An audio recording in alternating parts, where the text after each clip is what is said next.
আসসালামু আলাইকুম। আমাদের মহানবী হজরত মোহাম্মদ সাল্লাল্লাহু আলাইহি সাল্লাম মদিনায় হিজরত করেছিলেন। মদিনাবাসী তাকে আপন করে নিয়েছিলেন, নিরাপদ আশ্রয় প্রদান করেছিলেন। আমার প্রশ্নের জায়গা হচ্ছে, ইতিহাস থেকে আমাদের বর্তমান মুসলিম বিশ্বের শাসকবৃন্দ কিংবা সরকার প্রধানরা কতটুকু শিক্ষা আসলে নেন। আমরা একটা কথা সবসময় বলি যে অর্থনৈতিকভাবে মুসলিম বিশ্বের শাসক যারা আছেন বা মুসলিম বিশ্বের দেশগুলো যেগুলো আছে তারা বেশ স্বাবলম্বী।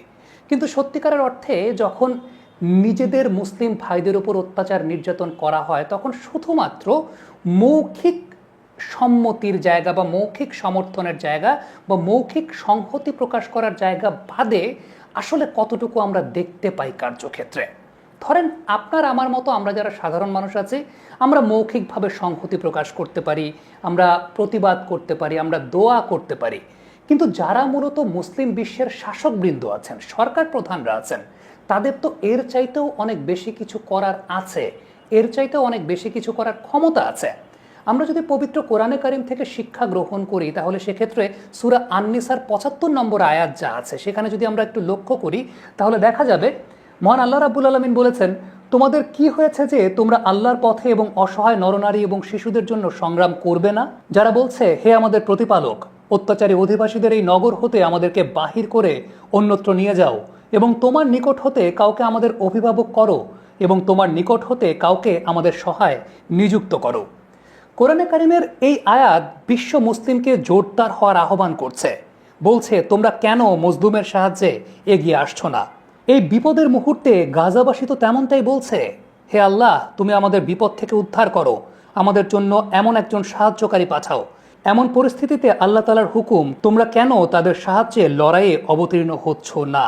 আমাদের তো এই প্রশ্নটা জাগে যে মুসলিম বিশ্বের শাসনকর্তা বা সরকার প্রধান যারা আছেন তারা কি এতটাই আত্মমর্যাদাহীন কিংবা তারা কি এতটাই অনুভূতি শূন্য যে এই সময়টাতে মজলুমের কান্নাজড়িত কণ্ঠ তাদের কানে পৌঁছাচ্ছে না?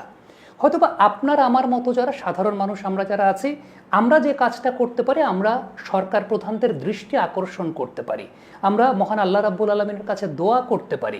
বাংলাদেশে বসে চায়নায় উৎপাদিত পণ্য সোর্সিং করার এক বিশ্বস্ত প্ল্যাটফর্ম হচ্ছে স্কাই বাই। দেশের অন্যতম এই সোর্সিং প্রতিষ্ঠানের সঙ্গে এই মুহূর্তে যুক্ত আছেন দেশি বিদেশি লাখো উদ্যোক্তা এবং ব্যবসায়ী।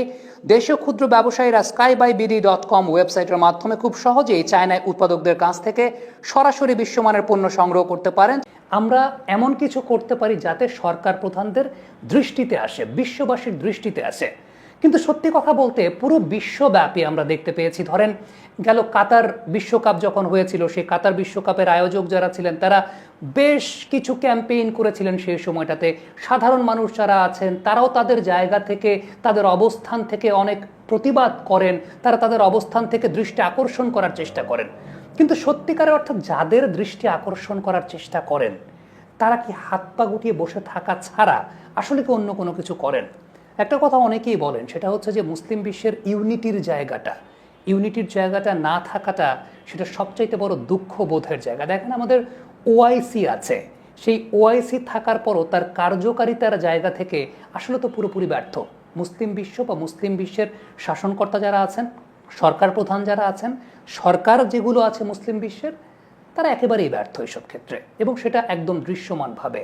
একদম পরিশেষে আসলে যে বিষয়টা বলা খুব জরুরি সেটা হচ্ছে, আবারও বলছি, আমরা যারা সাধারণ মানুষ আছি, আমাদের হয়তোবা রাষ্ট্রীয় ক্ষমতা নাই, আমাদের সামরিক ক্ষমতা নেই, আমরা সেইটা ব্যবহারও করতে পারি না, কিন্তু যারা মুসলিম বিশ্বের শাসনকর্তা আছেন, সরকার প্রধান আছেন, আমরা তাদের দৃষ্টি আকর্ষণ করতে পারি। আমরা এইটুকু বলতে পারি যে আমরা তো আপনাদেরকে সমর্থন দেওয়ার জন্য আছি, তাহলে আপনাদের ভয়টা আসলে কোথায়? আমরা তো অকুত ভয় হয়ে আমরা সেই জায়গাটায় প্রতিবাদ জানাচ্ছি, কিন্তু দিন শেষে যাদের আসলে সেই জায়গাটায় কার্যক্ষেত্রে অবদান রাখার কথা, তাদের সমস্যাটা আসলে কোথায়? সেই প্রশ্নটা তো সবসময় চলেই আসে। তবে একটা বিষয় উল্লেখযোগ্য, সেই বিষয়টা হচ্ছে আমরা যারা সাধারণ মানুষ আছি, দোয়া সবচাইতে বড় অস্ত্র আমাদের জন্য। আমরা এই কাজটাই করতে পারি, এই কাজটাই বেশি বেশি করে করতে পারি। একটা আহ্বান তো অবশ্যই সবার কাছে থাকবে যে যেভাবে পারেন এই কাজটা অন্তত করবেন।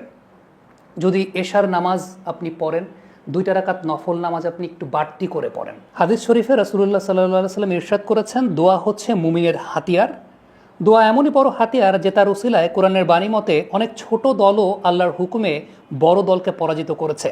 সূরা বাকারার 249 নম্বর আয়াতে আপনি পাবেন এই কথা। এর বাস্তবতা আমরা ইতিহাসে অসংখ্যবার প্রত্যক্ষ করেছি। আপনি যদি চিন্তা করেন যে মুসলমানদের বিজয়ের মূল রহস্য কী, আল্লাহর সঙ্গে সম্পর্ক দৃঢ় করা, জীবনের কঠিন পাপ থেকে সঠিকভাবে তওবা করা, এগুলোই তো। কিন্তু দিন শেষে আবারও বলছি, আমরা হয়তো বা আমাদের জায়গা থেকে সেগুলো করতে পারি, কিন্তু যাদের টনক নড়া দরকার তাদের টনক আসলে কতটুকু নড়ছে, সেটাই সবচাইতে বড় প্রশ্নের জায়গা, সবচাইতে বড় আফসোসের জায়গা।